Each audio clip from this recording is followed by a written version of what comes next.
Hi guys, this is Mr. AI Anime at welcome muli dito sa ating channel.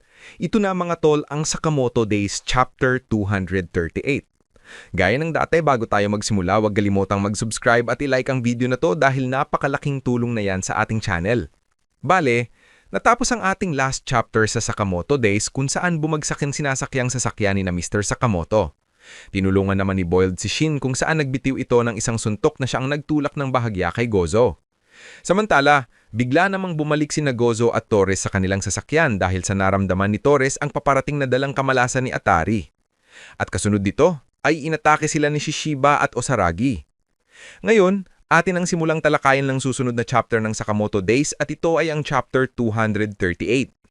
Nagsimula ang chapter kung saan nakaupo si Shishiba sa likuran ng sasakyan habang nasa harapan niya sina Torres, Atari at Gozo.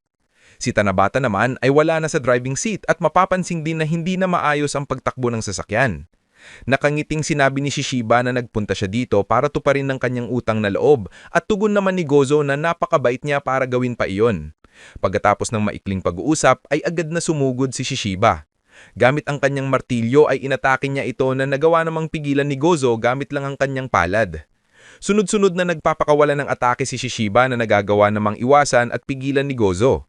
Mula sa itaas ng fire truck, nagulat si Shin nang makita niya si Shishiba, habang pinalalahanan siya ni Boiled na may mas importante silang dapat unahin. Doon, napansin ni Shin ang nangyari sa sinasakyan ni na Mr. Sakamoto at agad siyang nagtungo upang tulungan ito. Habang tumatakbo si Shin papalapit sa nakahandusay na sasakyan, napansin niyang nasa labas si Wutang at ang mag-ina ni Mr. Sakamoto, kaya agad niya silang tinanong kung maayos lang ba sila. Niakap naman ni Mrs. Sakamoto ang kanyang walang malay na asawa at sinabing maayos naman sila. Idinagdag pa niya kay Shin na mas mahalagang unahin si Atari dahil nahudog ito sa kamay ng mga kalaban. Kita sa mukha ni Shin ang matinding pag-aalala nang marinig niya ang sinapit ni Atari. Ramdam ang bigat ng pangyayari sa bawat linya ng kanyang muka.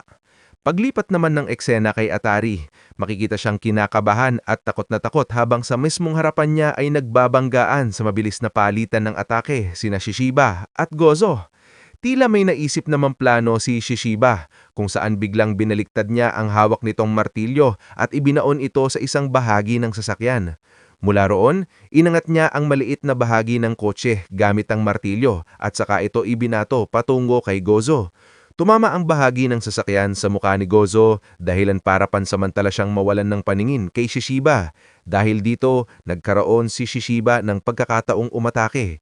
Itinaas ni Shishiba ang kanyang sandata at buong lakas itong ibinagsak pababa. Diretso patungo sa ulo ng kanyang kalaban, handang tapusin ang laban sa isang matindi at walang pag-aatubiling atake. Napayuko si Gozo, ngunit sa hindi inaasahang pagkakataon ay nasalo niya ang sandata ni Shishiba bago pa ito tuluyang tumama sa kanya.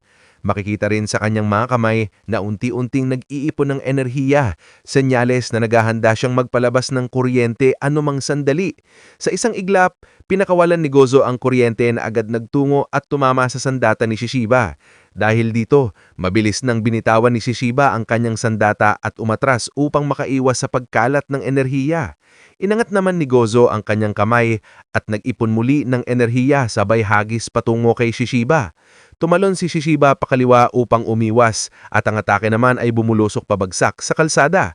Sa likuran ni Gozo may paparating na truck at pagdating nito sa tapat niya, pinasabog niya ang harapang gulong gamit ang kanyang kapangyarihan upang ipabunggo ang sasakyan kay Shishiba. Ngunit sa halip na tamaan, mabilis nakaisip ng paraan si Shishiba. Ginamit niya ang gilid ng truck bilang patungan upang tumalon at mabilis na makalapit kay Gozo.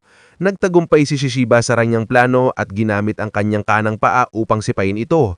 Tumama ang sipa sa sikmura ni Gozo at sa lakas nito, natilapon siya palayo mula sa kotse kung saan siya nakatayo. Agad namang bumangon si Gozo. Kitang-kita ang pagkainis sa kanyang mukha habang nagtitigan sila ni Shishiba. Tila handa nang ibuhos ng bawat isa ang lahat ng kanilang lakas. Patuloy namang pinagmamasdan ni Atari ang mga pangyayari at naisip niyang ito na ang tamang pagkakataon para tumakas. Ngulit muling kinabahan si Atari nang maramdaman niya si Torres sa kanyang likuran at bumulong ito kay Atari na isa siyang kakilakilabot na Diyos ng kapahamakan. Tatapusin na nga sana ni Torres si Atari ngulit biglang lumitaw si Osaragi sa kanyang likuran. Hawak ang circular saw at handang ihampas ito kay Torres. Mabilis namang pansin ni Torres si Osaragi at agad siyang hinarap upang pigilan ang pag-atake. Sinalo ni Torres ang circular saw gamit ang kanyang sandblaster at dahil dito ay sumubog ang kanyang sandata na nagdulot sa kanilang dalawa na matilapon palabas ng sasakyan. Habang maghaharap, kinuha ni Osaragi ang tali ng kanyang circular saw at tumayo sa sirang kotse. Sa kanya, pinaikot-ikot ito sa ere, pinalalakas ang galaw upang ihampas muli kay Torres. Nang makuha na nga ni Osaragi ang sapat na bilis sa pag-ikot ng kanyang circular saw, agad niya itong ibinahagis patungo kay Torres. Tumalon si Torres sa kanyang kanang bahagi at sa halip na siya ang tamaan, tumama ang atake sa matigas na sementadong pader. Naglabas ng malakas na tunog ng pagbagsak at nagparamdam ng lakas ng hampas. Labis na tatakot si Atari sa nasasaksihan nitong sagupaan sa pagitan ni Osaragi at Torres. Habang nagkaroon naman ng pagkakataon si Shin na lumapit kay Atari at matagumpay niyang nailigtas ito at nailayo mula sa nagaganap na laban. Habang patuloy na nagpapalitan ng mga atake sina Osaragi at Torres, humingi ng paumanhin si Atari kay Shin dahil nagdulot na naman siya ng matinding kamalasan sa kanila. Sinabi ni Shin na ang Esper powers ni Atari ang siyang unang nakatulong sa kanyang kakayahan upang lalo siyang lumakas, habang patuloy na sinisisi ni Atari ang kanyang sarili dahil sa pagkakabangga ng van ni Sakamoto at sa paglalagay niya sa kanya at sa iba pa sa panganib. Sina Shin at Atari ay agad na nagtungo kung nasaan ang pamilya ni Mr. Sakamoto, Wutang at Boiled. Samantalang sa itaas ng nakahandusay na sasakyan ni na Mr. Sakamoto, may paparating na helicopter na may tandang JCC. Nagulat sina Mrs. Sakamoto at Boiled nang makita kung sino ang nakasakay dito at doon na tuluyang ipinakita na sina Amane at Toramaro ang nasa loob. Kung maaalala niyo mga master, bago bumalik si Mafuyo sa loob ng JCC upang tulungan ng kanyang kuya na si Netsuki, sinabihan niya si Amane na siya na ang bahala na magsabi sa grupo ni Mr. Sakamoto na wag nang tumungo sa JCC. Samantalang mula sa helicopter, kinausap ni Amane si Shin at mahinahon ang tinanong kung maayos ba ang lahat at kung ligtas sila. Labis namang nagulat si Shin nang makita siyang bigla ang lumitaw sa ere at hindi niya maiwasang tanungin kung paano at bakit siya nandoon habang halatang halo ang pagkamangha at pag-aalala sa kanyang tinig. So ayun na nga ang kabuuan ng video natin sa Sakamoto Days Chapter 238 at kung nagustuhan mo ay huwag mong sanang kalimutang mag-iwan ng like at subscribe dahil napakalaking tulong na yan para sa ating channel. Maraming salamat. This is Mr. AI Anime and see you guys again on my next video.